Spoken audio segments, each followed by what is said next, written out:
بسم اللہ الرحمن الرحیم۔ السلام علیکم۔ امید کرتی ہوں کہ آپ سب ٹھیک ہوں گے۔ میرا جو ناول ہے وہ ہے ڈھلک گیا وہ آنسو، جس کی رائٹر ہے خنسا قمر، پارٹ 4۔ چلیے چلتے ہیں ناول کی طرف۔ یو نو وٹ سارم، تم جیسے کمزور اور بے بس مردوں کو بھی محبت بھی اپنے ماں باپ سے پوچھ کر ہی کرنی چاہیے، جہاں وہ تمہاری شادی کروانے کے لیے رضامند بھی ہوں۔ ستور کی آواز میں نفرت کا الاؤ دہک رہا تھا۔ اس کے لیے یقین کرنا دشوار ہو رہا تھا۔ کیا یہ کوئی خواب نہیں، ایک سنگین حقیقت ہے؟ وہ متوحش سی اپنے دونوں ہاتھوں سے چہرے کو چھپائے کرب و اذیت سے رو دی۔ نہ جانے کیوں سارم اتنا سنگ دل ہو گیا تھا۔ وہ وہیں پر ہونٹ کاٹتے ایک ہی پوزیشن میں کھڑا رہا۔ وہ اس کے سامنے بلک رہی تھی، اپنی محبت کی بھیک مانگ رہی تھی۔ اس کا گریبان پکڑ کر وہ اسے جھنجھوڑ کر پوچھتی رہی کہ بے وفائی کی وجہ کیا ہے، کم از کم یہ تو بتاؤ۔ مگر وہ نظریں جھکائے ساکت کھڑا رہا، اور وہ سمجھ نہیں پائی ہونٹوں پر قفل لگا کر آنکھیں جھکائے وہ کیا ظاہر کرنا چاہ رہا ہے، پشیمانی، ندامت، بے بسی یا پھر کچھ اور۔ نہ سمجھی سے وہ اس کے چہرے پر شناسائی ڈھونڈنے لگی، مگر شام کی سرخی کے آسمان سے لپٹتے ہی آس پاس بھی تاریک پڑنے لگا تھا۔ تبھی وہ چہرہ پڑنے میں ناکام ٹھہری، سارم کا گریبان چھوڑ کر بے یقین سی، بے جان سی گھاس پر گرتی ہی چلی گئی۔ سارم کے اندر کی طرف اٹھتے قدم سطوت کے طائش الفاظ میں بے ساختہ رکے تھے۔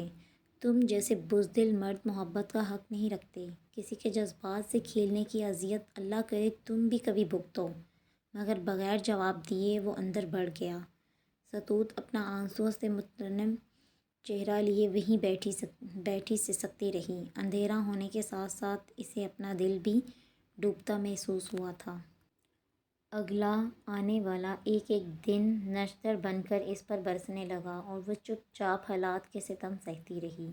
جب درخشاں کو سارم سے منسوب کر کے چھیڑا جاتا تو وہ کیسے اندر ہی اندر بلک اٹھتی تھی۔ یہ کوئی نہیں سمجھ پاتا تھا کہ سارم اور ستوت ترکِ گفتگو ہو گئے تھے، اور ان کے درمیان کوئی موضوع بھی تو نہیں رہا تھا۔ لوگوں کی خواہش بوند بوند کر کے مرتی ہیں، مگر اس کی ایک ساتھ ہی بے رحمی سے مار دی گئی تھیں۔ وہ چلبلی سی لڑکی کبھی اتنی گمسم نہیں ہوئی تھی جتنی اب ہو کر رہ گئی تھی۔ وہ کتنی اذیت سے گزر رہی تھی، اس کی محبت اس کے سامنے اس سے جدا ہو رہی تھی، مگر وہ بے بس تھی۔ گھر بھر ان دونوں کی شادی کی تیاری میں جٹ گیا تھا۔ ابھی ایک شادی کو گزرے تھوڑی دیر ہی گزری تھی، اور اب ایک اور، یہ سب کے لیے ہی ایک خوشگوار جھٹکا تھا، مگر ستوت کے لیے شاید آدھی موت تھی۔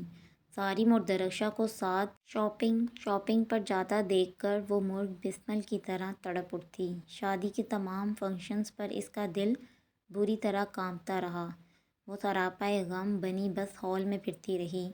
ماریا کی شادی پر اس کی ڈریسنگ بھی باکمال تھی، اور اب کالے رنگ کے ہلکے کام والی قمیص کے ساتھ ٹیولپ پہنے وہ بس ایک طرف ہی بیٹھی رہی، سینے پر پھیلایا کالے رنگ کا دوپٹہ، سلور جھمکیاں، کمر پہ گرتے ریشمی بال، اور میک اپ میں بھی اس نے بس رسم ہی پوری کی تھی۔ آنکھوں پر لگا مسکارا اور ہونٹوں پر لگی لال لپسٹک، بلا شبہ وہ جاذب نظر لگ رہی تھی، مگر پھر بھی گزری اذیت اس کے چہرے پر صاف رقم تھی۔ وہ شراب کے پیالے کی طرح اپنے بھرپور جلال میں بھری بیٹھی تھی۔ اس نے نظر اٹھا کر اسٹیج کی طرف دیکھا تو سارم کی نظریں اپنے پر ہی مرکوز پائیں۔ یہ پہلی بار نہیں تھا، تیسری بار اس نے سارم کی عجیب سی نظریں اپنے پر فکس دیکھیں تو وہ ہال کے عقبی دروازے سے باہر لان کی طرف آ گئی۔ اندھیرے میں چاند کی روشنی بہت گہرا احساس دے رہی تھی۔ چاہ کر بھی وہ مزید اپنے آنسوؤں کو روک نہیں پائی۔ کیسے ضبط کرتی؟ آج وہ انسان کسی اور کا ہو گیا تھا، جسے اس نے بے انتہا چاہا تھا۔ وہ نڈھال سے شکستہ حال چاند کو دیکھنے لگی۔ اب وہ دھندلا نظر آنے لگا تھا۔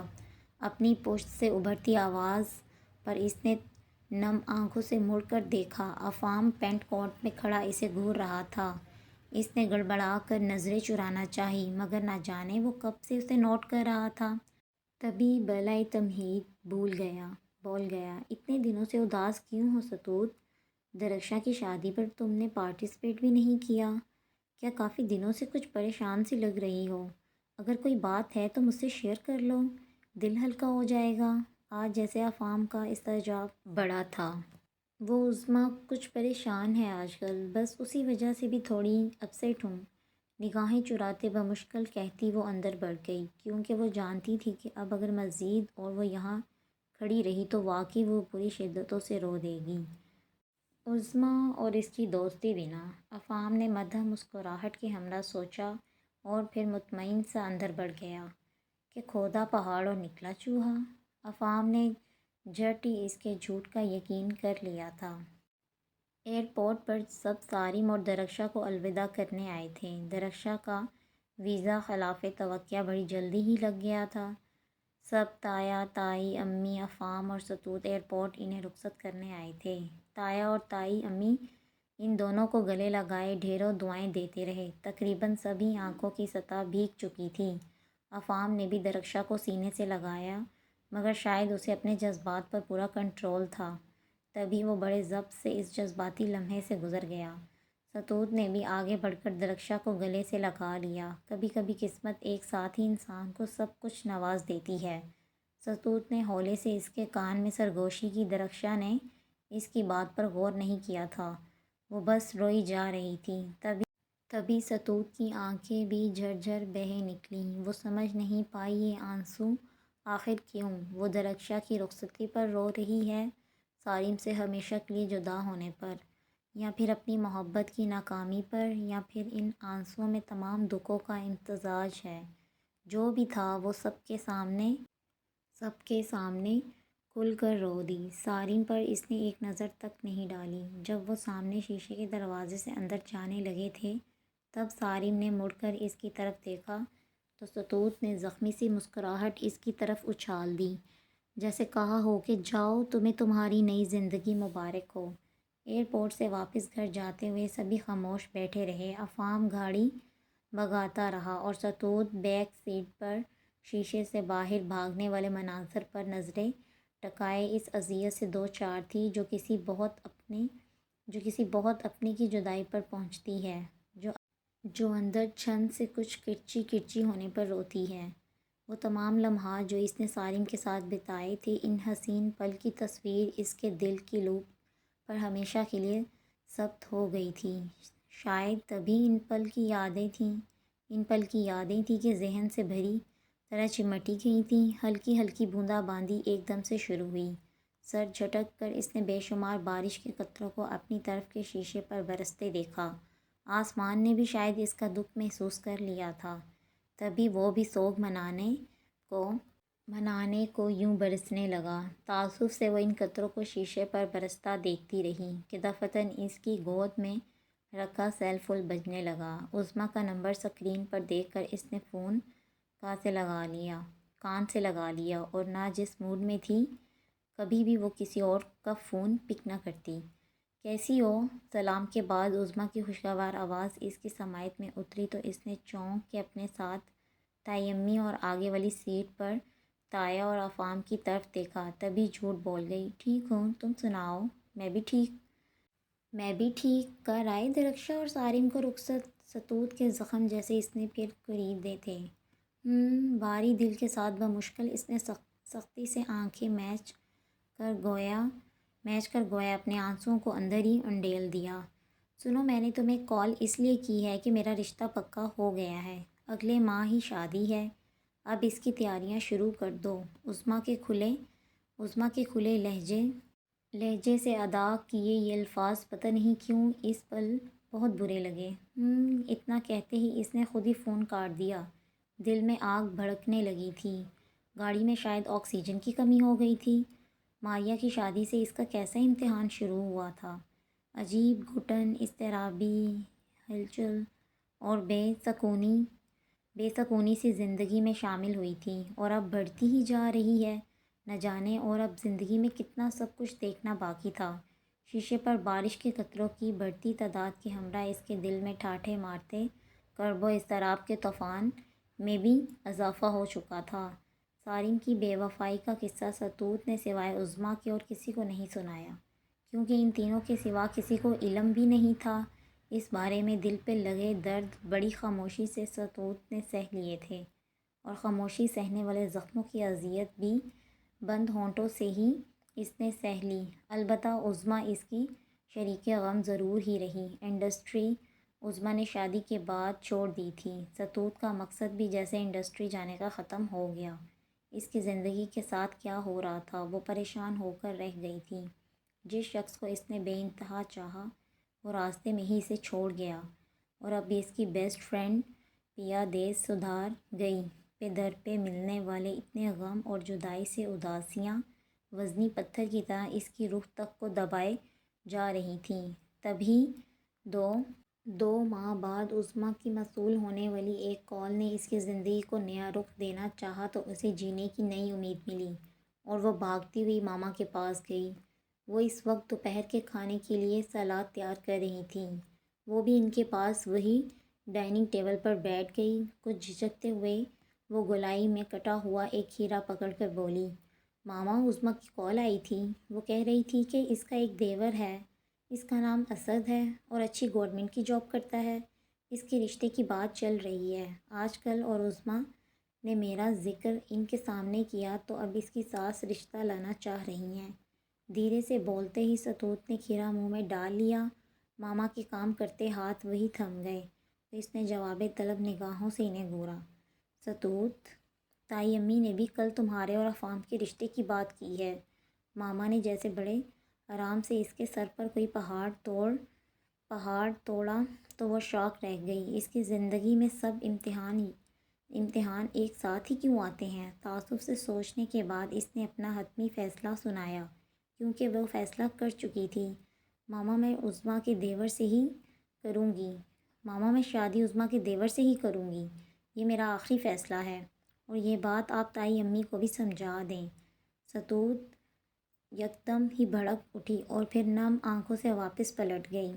ہر بار اپنی خواہش کو دبانے کے لیے میں نہیں ہو سکتی۔ زندگی میں دو ہی تو آرزو تھیں، سالم کا ساتھ تو نصیب نہ ہو سکا، اور اب عظمیٰ کے ساتھ ایک گھر میں شادی کی خواہش میں ہرگز ہاتھ سے نہیں جانے دوں گی، اور اس خواہش کی تکمیل کے لیے سب سے لڑ جاؤں گی۔ خود سے ہم کلام جیسے وہ یہ جنگ لڑنے کے لیے خود کو تیار کر رہی تھی۔ اسی دوران ان رخسار پر پھسلتے آنسوؤں کی ستوت نے اپنے دوپٹے کے پلو سے زور سے رگڑ دیا کہ اب اپنی آخری خواہش سے لڑنے کی باری اس کی تھی۔ وہ ایک عام سی شام تھی، مگر ستوت کے لیے جیسے بہت خاص، جب آسمان پر ہر سو پھیلی سرخی اور چھوٹے پڑتے سائے اثر پڑ کر ہی ماما کچن میں چلی گئیں۔ تائی امی بھی نیچے کچن میں ہی آ گئی تھیں۔ ایسا پہلی بار ہوا تھا جب ستوت نے کچن کے کاموں کو ہاتھ بہت چاہ سے لگایا تھا، وگرنہ ماما کے ہوتے ہوئے اس نے کبھی اپنے آپ کو کچن کے کاموں میں کھپانے کی ضرورت ہی نہیں سمجھی تھی۔ بس کافی، چائے، سلاد یا کیک بنانے تک ہی وہ کچن میں ہوتی۔ اس سے زیادہ نہ ہی اسے شوق تھا کہ کوکنگ کا، اور نہ ہی کبھی ضرورت پڑی۔ اگر کبھی ماما گھر پر نہ ہوتی تو لاڈ اٹھانے کو تو وہ تائی امی کے پوشن میں بلا جھجک چلی جاتی اور آرام سے پیٹ پوجا کر آتی۔ سفید کیپری کے ہمراہ گھٹنوں تک پہنا نیوی ریڈی میڈ کرتا، نفاست سے بنائی گئی کھجوری چٹیا جو اس نے دائیں طرف سے آگے کو کر رکھی تھی، ماتھے پر سے کٹے بال جو ذرا سا سر ہلانے پر آنکھوں پہ گر پڑتے، شفون کا قمیض سے ہم رنگ دوپٹہ اس نے سر پر لے رکھا تھا، جس کے کناروں پر لگی سلور لیس اس کے سراپا کو مزید دلکش بنا رہی تھی۔ پورے 3 ماہ بعد وہ یوں کھلے ہوئے شگفتہ پھول کی ماندی دکھائی دی، مگر ٹوٹنے کے بعد جیسے اسے اس خوشی کی نوید نے اتنے عرصے بعد جوڑا تھا۔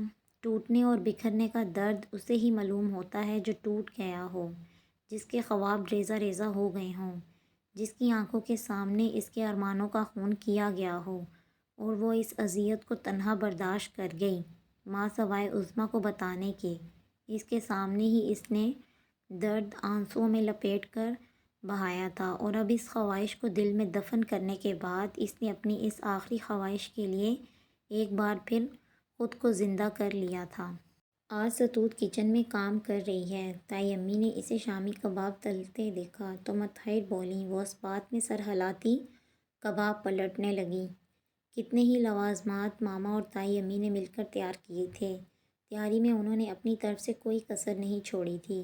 ماریا بھی آج ہی آئی تھی۔ ماما نے اسے اسپیشل کال کر کے بلایا تھا۔ مہمان کب کے ڈرائنگ روم میں بیٹھے تھے اور ستوت کچن کے دروازے پہ کھڑی اپنی انگلیاں اضطرابی کیفیت میں ہلانے لگیں کہ آخر اندر کیا چل رہا ہے۔ کوئی 10 منٹ بعد ماریا ڈائننگ روم سے نکل کر کچن میں آئی اور چائے کا آرڈر دے کر واپس پلٹ گئی۔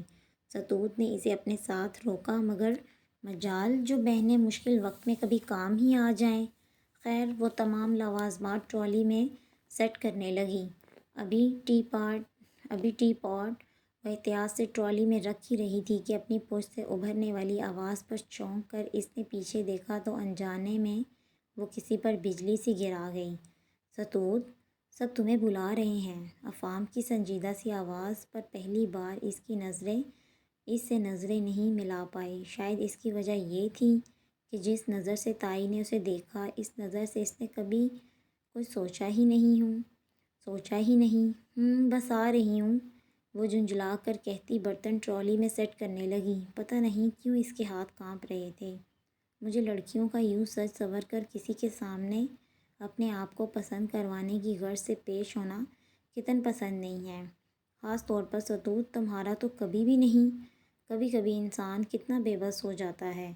افام ایک بھرپور نگاہ کام کرتی ستوت پہ ڈال کر کتنی بے بسی اور تکلیف سے سوچتا واپس پلٹ گیا۔ ستوت ٹرالی گھسیٹ کر ڈرائنگ روم کی طرف بڑھ گئی۔ وہاں صرف عظمیٰ اور اس کی ساس بیٹھی تھی۔ اس کا دیور پتہ نہیں کیوں نہیں آیا تھا، اور عظمیٰ بھی ملنے نہیں آئی تھی۔ کم از کم کچن میں تو آ سکتی تھی تسلی دینے۔ وہ وہاں بیٹھی بس یہی سوچے گئی کہ پھر جیسے اس کا تفصیلی انٹرویو شروع ہوا تھا، جس کے جواب وہ مختصراً دیتی رہی۔ آج ستوت کو اس بات کا احساس ہوا تھا کہ کیرتاس پر فرصت بنانا کس قدر آسان ہے، اور در حقیقت یوں اپنے آپ کو پسند کروانا بے شمار کڑوے گھونٹ بڑے ضبط سے ایک ساتھ پینے کے مترادف ہے۔ جب وہ لوگ چلے گئے تو تائی امی کو اس نے کچن سمیٹتے بڑی چاہ سے یہ کہتے سنا تھا۔ بھابھی، میں ایک بار پھر آپ سے کہہ رہی ہوں، اس رشتے کو ہاں کرنے سے پہلے افام اور ستوت کے رشتے پر غور کر لیں۔ اس پل اس کا جی چاہا تھا کہ جا کر تائی امی سے کہہ دے، کیوں سب میری خوشیوں اور خواہشوں کے دشمن بن گئے ہیں؟ پہلے اپنی بیٹی کی شادی سارم سے کر دی اور اب مجھے میری دوست سے جدا کرنے کا سوچ رہی ہیں۔ دل میں خار کھاتی وہ بڑے ضبط سے واپس پلٹ گئی۔ وہ اپنی اس خواہش کو لے کر جنونی ہو گئی تھی۔ پہلے نہیں تھی، مگر سارم کے دکھ کا اثر اس کی شخصیت پہ کہیں تو ہونا ہی تھا۔ ماما سے وہ بہت لڑی کہ وہ اس رشتے کے لیے ہاں کر دے۔ تبھی ماما اور پاپا دونوں ہی عظمیٰ کے سسرال گئے تھے۔ ان دونوں کی بات پکی ہو گئی، حتیٰ کہ منگنی کی تاریخ بھی فکس ہو گئی۔ وہ بہت خوش تھی اور بڑی چاہ سے اس کی تیاریاں کرنے لگیں۔ ایک روز سارم کی کال آئی تھی اور تائی امی اسپیشل فون لے کر اس کے پاس آئی تھی کہ سارم کو تم سے بات کرنی ہے، مگر اس نے باتیں سنا کر فون جھٹ سے کاٹ دیا۔ سارم کی آواز سنتے ہی گزری اذیت کے لمحات اس کی آنکھوں کے سامنے جو لہرانے لگے تھے۔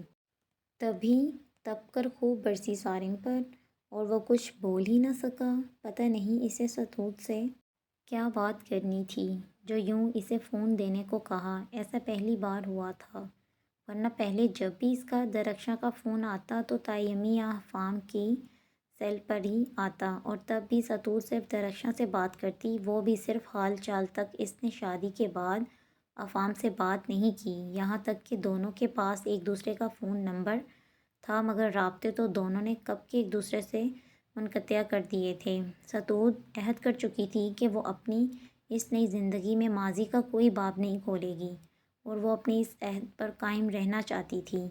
پیر کی صبح نہ جانے کیسی نمودار ہوئی تھی۔ بظاہر تو سورج کی کرنوں کی روشنی عام معمول کے مطابق ہر شے پر سایۂ فگن تھی، مگر ستوت کو کچھ بوجھ سا محسوس ہو رہا تھا، جیسے منوان بوجھ کسی نے اس پر دھر دیا ہو۔ آنکھ کھولتے ہی اس نے سامنے دیوار پر گھومتی گھڑی کی سوئیوں کو دیکھا جو 9 بجا کر بجا کر بھی چلتی ہی چلی گئیں۔ ستوت نے بیڈ سے اٹھتے ہی اپنے گھنے لمبے بالوں کو بڑی مہارت سے جوڑے میں لپیٹا اور پھر باتھ روم کی جانب بڑھ گئی۔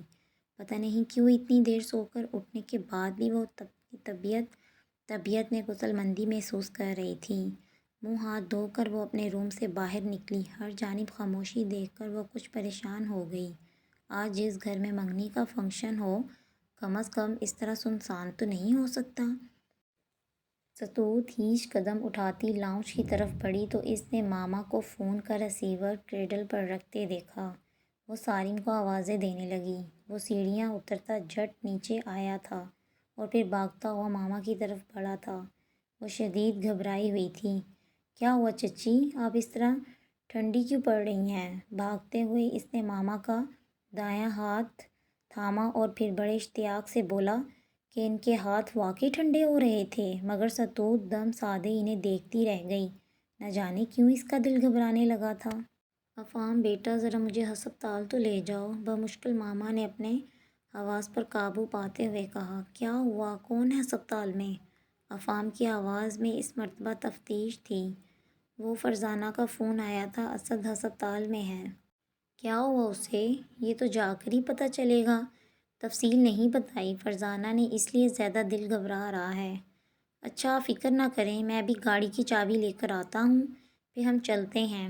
وہ ماما کو تسلی دیتے ہوئے سیڑھیاں چڑھتا اور چلا گیا اور ستوت سر پر نئے ٹوٹنے والے طوفان پر گرتے گرتے بچی۔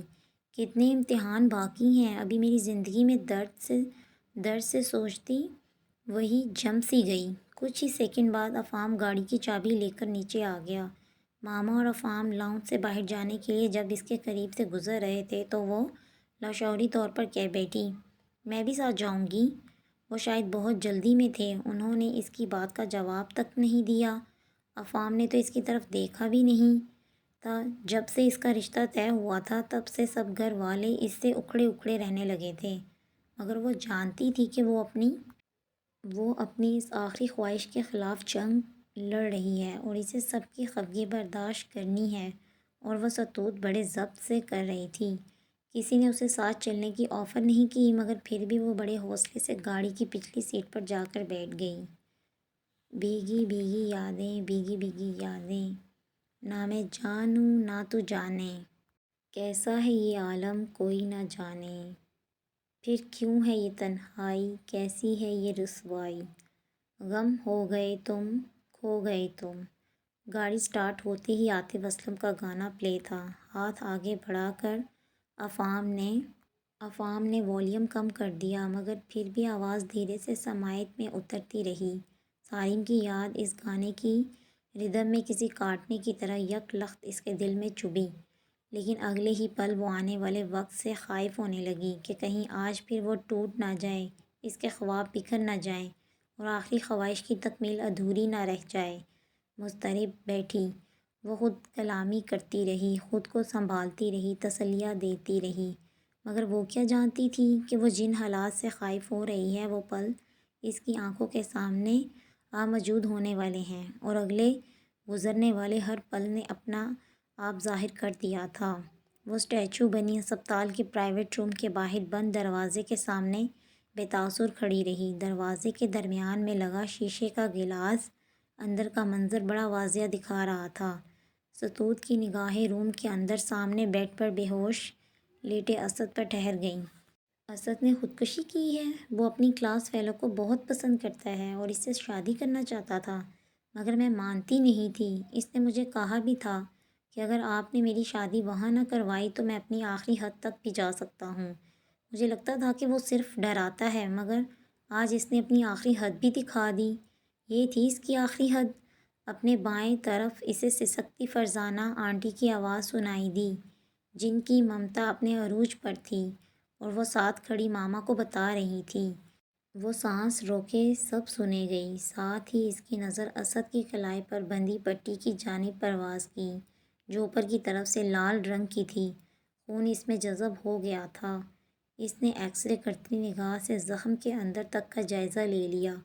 میرا بیٹا بہت مشکلوں سے بچا ہے، اس کو ایک نئی زندگی ملی ہے، اور میں چاہتی ہوں کہ وہ اسے اپنی مرضی سے جیے۔ وہ اس سے شادی کرے جسے وہ کرنا چاہتا ہے۔ معذرت، یہ رشتہ نہیں ہو سکتا۔ فرزانہ آنٹی کی بات پر اندر دل تھا کہ زور کا دھڑک گیا۔ آنسو بے اختیار ہی رخسار پر ڈھلک آئے اور تھوڑی گردن سے جا لگی۔ ایک زوردار جھٹکے اور پھر خاموشی۔ ماما جواب میں کچھ نہیں بولیں۔ شاید اس لیے کہ وہ یہ رشتہ کرنے پر رضامند ہی نہیں تھی۔ وہ اسی طرح گردن جھکائے مترنم چہرے سے وہ پلٹی، مگر کچھ ہی فاصلے پر اس کے قدم ٹھٹکے۔ وہ وہیں رک گئی۔ افہام اس کی بیک پر کب سے کھڑا تھا وہ نہیں جانتی تھی، مگر اس نے ماما اور فرزانہ آنٹی کی گفتگو سن لی ہے، یہ وہ جان گئی تھی۔ ستوت نے اپنا مترنم چہرہ خجالت سے اور جھکا لیا۔ آخر اس رشتے پر زور وہی تو ڈال رہی تھی، اور پھر افہام کو ریجیکٹ بھی تو اسی نے ہی کیا تھا، کئی بار ماما کے کہنے پر، فورس کرنے پر، مگر وہ ضد تھی اور وہ مان نہیں رہی تھی۔ لیکن اگلے ہی پل افہام نے اسے گزرنے کا راستہ دیا تو وہ سرت سے وہاں سے پرائریا میں آ گئی اور پھوٹ پھوٹ کر رو دی۔ میری دوسری خواہش بھی ادھوری رہ گئی۔ ایسا کیوں ہوتا ہے کہ کچھ لوگ بن مانگے ہی سب پا جاتے ہیں اور کچھ کی اہم ترین خواہشات کرچی کرچی بکھر کر اذیت بن جاتی ہیں؟ میں نے جن دونوں کا ساتھ جتنی شدت سے مانگا وہ شدید زخم دے گئے۔ بے ربط سسکیوں کے درمیان اس نے دونوں ہاتھ دعا کے لیے اٹھائے اور پھر بلکتی بلکتی وہ جائے نماز پر گھٹنوں کے بل بیٹھی چلی گئی، خدا سے گلہ اور شکوہ کرتی چلی گئی۔ مایوسی، کرب، اذیت، اداسی، ان دو خواہشات کی ناکامی کے بعد اس کے اندر جان گزری ہو گئی۔ پہلی بار اسے اندازہ ہوا تھا اور بے در ملنے والی ناکامی اور اذیت کیا ہوتی ہے۔ گھر بھر اس رشتے کے ٹوٹنے پر جیسے فاتحانہ مسکراہٹ اپنے لبوں پہ سجائے گھوم رہا تھا، مگر اس کے اندر تو جیسے صف ماتم بچھ گیا تھا۔ وہ شوخ چنچل سی لڑکی خاموش سی ہو کر رہ گئی تھی، مگر گھر والے اس کی اذیت نہیں جان سکتے تھے۔ وہ نہیں جان سکتے تھے کہ زندگی کی سب سے بڑی خوشیوں کو اپنی آنکھوں کے سامنے چکنا چور ہونے کی اذیت کیا ہوتی ہے۔ وہ تو بس یہی سوچ رہے تھے کہ اس رشتے کے ٹوٹنے کی وجہ سے وہ دکھی ہے، اور اس معاملے میں ماما، تائی امی، حتیٰ کہ ماریا نے بھی اسے بہت تسلیاں دیں، مگر وہ سراپے غم بنی اس بات میں بس سر ہلا کر رہ گئی۔ بتانے کو اس کے پاس کچھ تھا ہی نہیں، سوائے اپنی عزیز ترین خواہشات کی کہانی کہ جو اس کی کل کائنات تھی، مگر وہ درم برم ہو گئیں۔ اس کا دل تو کیا تھا کہ ماما کے گلے لگ کر ان شکوے شکایت کرے کہ ایسا کیوں ہوتا ہے، جو لوگ ہمارے دل کے سب سے قریب ہوتے ہیں وہی گہرے روک دے جاتے ہیں۔ یہ دنیا اتنی بے رحم کیوں ہے؟ یہاں کے لوگ بے وفا کیوں ہیں؟ یہاں کسی کے جذبات، خواہشات کی قدر کیوں نہیں کی جاتی؟ مگر وہ بے بس تھی، چاہ کر بھی وہ ماما کی ممتا سے جو ٹھنڈک اور سکون ملتا ہے وہ حاصل نہ کر سکی۔ لب پر لب جمائے وہ رنجیدہ اور سنجیدہ وہی گھر بھر میں گھومتی رہی۔ عظمیٰ نے بھی فون پر اسے کافی تسلیاں دیں۔ فون پر ہی ستوت نے کئی آنسو بہا کر اندر اٹھنے والی تکلیف کو کچھ کم کرنے کی صحیح کی، مگر درد کی وہ آگ بجھنے میں ہی نہیں آ رہی تھی۔ تائی امی نے ایک بار پھر بڑی چاہ سے اس کا رشتہ مانگا تو وہ اندر ہی اندر تلملا اٹھی۔ یقیناً اصل سے میرا رشتہ تائی امی کی بددعاؤں سے ہی ٹوٹا ہے، انہی کو اعتراض تھا اس رشتے پر اور وہی منہ بنا کر پھر رہی تھیں، اور اب بھی یقین سب سے زیادہ راحت انہی کو پہنچی ہوگی۔ ماما نے اس سے بات کی تو دل ہی دل میں بری طرح بپھرا اٹھی، لیکن اب کی بار اس نے انکار نہیں کیا۔ تابعداری سے اس بات میں سر ہلاتی وہ شاطرانہ سی مسکرائی۔ جانے اس کے من میں کیا چل رہا تھا؟ گھر بھر میں شادی کی تیاریاں اپنے زوروں پر تھیں اور ستوت جانے کن سوچوں میں غرق رہتی۔ تائی امی شادی کا جوڑا لینے کے لیے اسے ساتھ لے گئیں۔ افہام بھی ساتھ تھا۔ لال رنگ کا نفیس سا جوڑا اس کے سامنے پھیلاتے ہوئے تائی امی نے اس کی رائے جاننا چاہی۔ اچھا ہے، مختصر بول کر وہ خاموش ہو گئی، مگر اس کے اندر سے بڑی نفرت آمیز آواز ابھری۔ میری خواہش کو آگ لگا کر آپ اپنی خواہش پوری کرنے چلی ہیں؟ جانے کتنی دعائیں مانگی ہوں گی آپ نے کہ میرا رشتہ اثر سے ٹوٹ جائے، تو پھر اب آپ کی خواہش میں کیسے پوری ہونے دوں؟ مائی ڈیئر تائمی، اس کے ارادے زمین ہلا دینے والے تھے۔ کوئی اس کے ارادوں کو بھانپ نہیں پایا۔ شادی کے لیے اتنی آسانی سے مان جانے کی وجہ کوئی سمجھ ہی نہیں پایا۔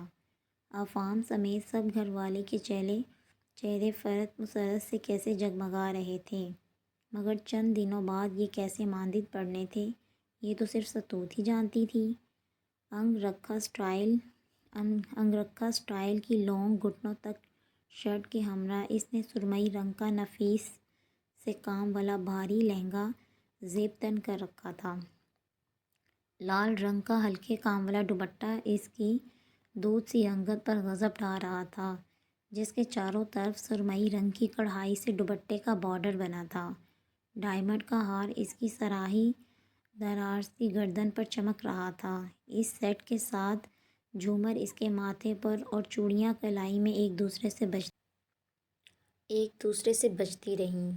تائی امی اسے افہام کے روم میں بٹھا کر باہر چلی گئیں۔ نگاہ اٹھا کر اس نے کمرے کے چاروں اطراف میں گھمائی۔ لال گلاب کے پھولوں سے سجی سیج سامنے پڑے شیشے کے میز پر انہیں لال گلاب کی پتیوں سے ستوت اور افہام کا نام انگریزی میں بڑی نفاست سے لکھا تھا۔ سفید پینٹ کی دیواروں پر گلاب کے پھول سجے تھے۔ سائڈ ٹیبل شیشے کے اس میز کی ایک طرف اور ڈریسنگ ٹیبل پر سفید Richland pillar candles Eastland square holder میں قید بھی جگمگا رہی تھیں۔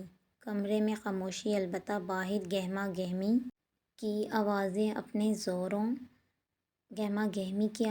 اپنے زوروں پر تھیں۔ مہمان ابھی گئے نہیں تھے۔ ستوت اپنا لہنگا دونوں ہاتھوں سے پکڑتی، ہاتھ میں برائڈل کلچ تھامے بیڈ کے ایک طرف سے پھولوں کی لڑیوں کی دائیں ہاتھ سے ایک طرف کرتی وہاں سے اٹھ کھڑی ہوئی۔ گلاب کے لال پھولوں کی مہک کمرے میں رچ بس گئی تھی۔ لہنگا سنبھالتی وہ ڈریسنگ ٹیبل کے سامنے جا کھڑی ہوئی۔ میرا یہ سجنا سنورنا بتا تو صحیح، یہ کس کے لیے ہے؟ میرے ہاتھوں کی مہندی کا رنگ ہے یہ کس کے لیے؟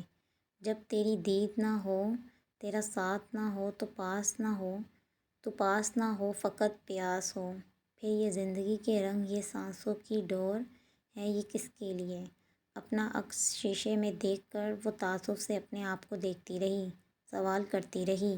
اسے اپنے وجود کے تھوتھے پن کا احساس شدت سے ہوا۔ میں ایک خوبصورت، حسین اور دلکش لڑکی کا انتظار کر رہا تھا اور میں اسے بتانا چاہتا تھا کہ میں اسے کتنا پسند کرتا ہوں، اتنا کہ میں اس کا انتظار یہ چند گھنٹے تو کیا، اس گرمی میں تو کیا، بلکہ ساری عمر کسی بھی موسم میں کر سکتا ہوں، بغیر اف تک کیے۔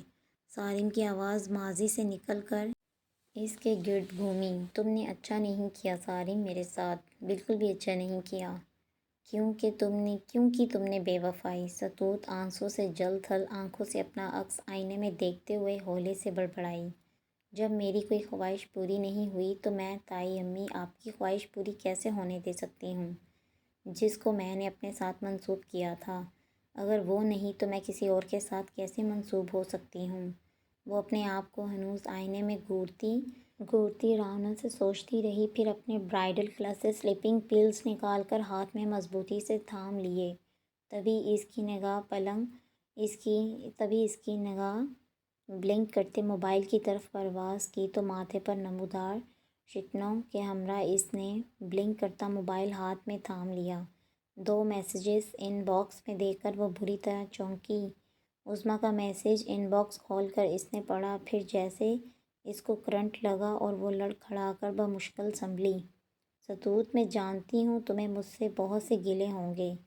شادی کے بعد جو ہمارے رابطے میں کمی آئی، پھر اس دن جب ہم اسد کا رشتہ لے کر آئے تب بھی میں تمہارے پاس نہیں آئی، اس لیے ستوت کیونکہ میری ساس بہت ظالم اور لالچی ہے، بالکل ایسے ہی جیسے تم میں ڈراموں میں دیکھ کر ہنسا کرتے تھے۔ وہ تمہارے اور میرے درمیان فاصلہ رکھنا چاہتی تھی، اس لیے کہ میں تم سے کم ملوں۔ انہوں نے مجھے منع کیا تھا کہ میں تمہیں کچھ نہ بتاؤں کہ وہ تمہاری شادی اسد سے اس لیے کروا رہی ہیں کیونکہ تمہارا سٹینڈرڈ میری طرح بہت ہائی ہے، اور جسے اسد پسند کرتا ہے وہ لڑکی ایک متوسط گھرانے سے تعلق رکھتی ہے، اس لیے میں اس دن تمہارے پاس نہیں آ سکی۔ میں آنے لگی تھی مگر انہوں نے مجھے روک دیا۔ تمہیں خدا نے اس آگ میں جھونکنے سے بچا لیا۔ یہ میسج ان سے چھپ کے کر رہی ہوں۔ انہیں کچھ مت بتانا اور افہام کی قدر کرنا۔ کوئی پہلی ہی بار عظمیٰ نے اسے لمبا چوڑا میسج کیا ہوگا۔ اس کا سر چکرا گیا۔ اگلا میسج کھولنے کی اس میں ہمت باقی نہیں رہی، مگر درخشاں کا میسج دیکھ کر وہ رہ نہیں پائی اور جھٹ ان باکس کھولا اور اس کا دل بری طرح کانپ گیا۔ درخشاں کے نمبر سے میسج سارم نے بھیجا تھا۔ میں درخشاں کے نمبر سے میسج اس لیے کر رہا ہوں کیونکہ میں جانتا تھا کہ تم میرا نمبر دیکھ کر میسج نہیں پڑھو گی، لیکن میں چاہتا ہوں کہ تم میرا میسج پڑھو۔ ستوت، افہام سے شادی بہت مبارک ہو، اور اس شادی کو جتنی خوشی مجھے ہوئی ہے میں یقین سے کہہ سکتا ہوں کہ اتنی اور کسی کو نہیں ہوئی ہوگی۔ میری ماما جو ہمیشہ سے تمہارے گھر آتی جاتی رہی ہیں وہ تم سے ہمیشہ سے ہی بہت مرغوب ہیں۔ تمہارے بولنے، اٹھنے، بیٹھنے اور ایجوکیشن حتیٰ کہ ہر طرح سے وہ ہمیشہ سے تمہیں اپنی بہو کے روپ میں خاموش دیکھتی آئی تھیں۔ انہوں نے تمہاری بہت سی باتیں مجھ سے فون پر کیں کہ میں تنگ آ گیا۔ انہی کی ضد پر میں پاکستان آیا۔ وہ مجھے تم سے ملوا کر ہماری شادی کی بات کرنا چاہتی تھیں۔ جب میں پہلی مرتبہ تمہارے گھر آیا تو میں نے دیکھا کہ تم تو بے شک پہلی مرتبہ تھی، مگر جتنا سن رکھا تھا فوراً ہی پہچان لیا۔ اور جب تم نے مجھ سے پہلی مرتبہ بات کی تھی تب جب تم اپنا انگوٹھا پکڑے بیٹھی تھی، تبھی پہلی بار نظریں ملنے پر بے اختیار اپنے آپ کو کہہ اٹھا، ماما یور چوائس از گریٹ۔ میں جان بوجھ کر تمہیں نظر انداز کرتا رہا تاکہ تمہیں اپنی طرف متوجہ کراؤں۔ اس محبت کا اظہار تمہارے نزدیک یکدم ہوا تھا، مگر میرے نزدیک تو کب کا ہو چکا تھا۔ میں ہمیشہ سے تمہارے ساتھ سنجیدہ اور مخلص تھا، نہ میرے وعدے جھوٹے تھے اور نہ، لیکن ایک دن میں افہام کے ساتھ اس کے آفس گیا اور اس دن مجھ پر وہ گزری جو تمہارے خیال میں مجھ پر نہیں گزری۔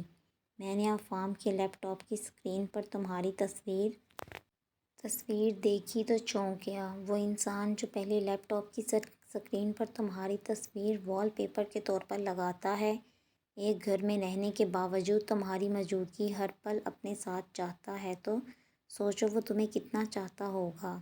نہ جانے کب سے کچھ لوگ ایسے ہوتے ہیں ستوت، جو اپنے آپ کو ایکسپوز نہیں کرتے، اپنی فیلنگز، اپنے جذبات کسی پر ظاہر نہیں کرتے، خود ٹوٹ جاتے ہیں مگر کسی دوسرے کو ٹوٹنے نہیں دیتے۔ اور اگر ایسے لوگوں کی خواہشوں کا ہمیں علم ہو جائے تو ان کی خوشیوں کا ہمیں خود خیال کرنا چاہیے۔ اس لیے میں نے تم سے شادی سے انکار کیا، جبکہ ماما مجھ سے بہت خفا ہوئیں۔ میری ان سے بہت لڑائی ہوئی، مگر میں نے ان سے کہا کہ مجھے ستوت پسند نہیں آئی، لیکن درخشاں زیادہ اچھی ہے۔ اس لیے انہوں نے بڑے ضبط سے میری ضد پر اس کا رشتہ مانگا۔ جب مجھے معلوم ہوا کہ تمہارا رشتہ اسد کے ساتھ طے ہو رہا ہے، تب میں نے تم سے بات اس لیے کرنا چاہی کہ میں تمہیں یہ سب بتا دوں، مگر تم نے میری کوئی بات سنی ہی نہیں، خفا ہو کر فون کاٹ دیا۔ اس لیے آج درخشاں کے نمبر سے میسج کیا کہ تمہیں بتا سکوں۔ اس انسان کی قدر کرنا جو تمہاری زندگی میں شامل ہو چکا ہے، جس کی محبت برسوں پرانی اور گہری ہے۔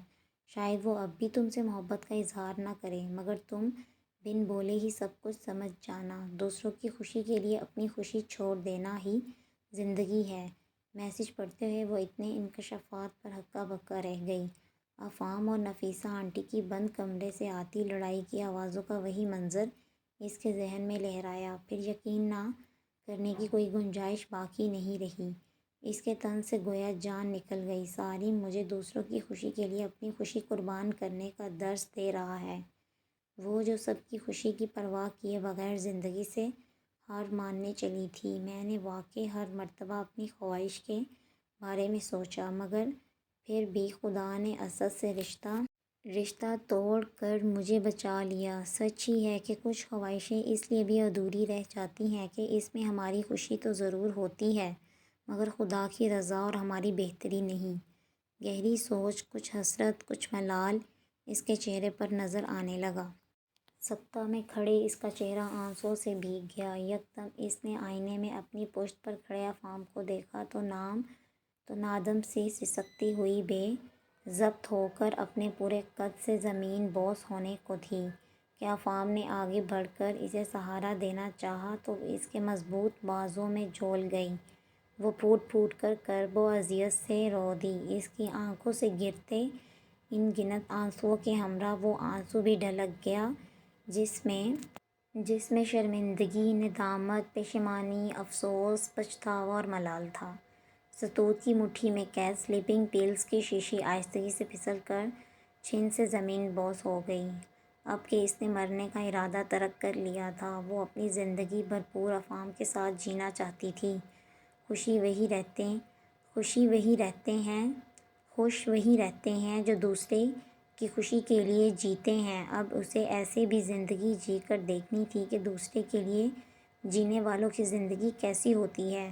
افام کو اور مضبوطی سے تھامتے ہوئے اس نے خود سے مصمم عہد کیا تو ایسٹ لینڈ اسکوائر ہولڈر میں قید موم بتیاں مزید روشن ہو گئی تھیں۔ ڈھلک گیا وہ آنسو۔ یہ کہانی ہے جذبوں کی جو دل کے پردوں میں چھپے رہے۔ دھوکہ، محبت اور وفا کے درمیان زندگی کے پیچیدہ موڑ، آنکھوں سے گرا ہر آنسو ایک راز کی کہانی سناتا ہے۔ کیا زخموں کا یہ سفر کبھی محبت کی منزل تک پہنچے گا؟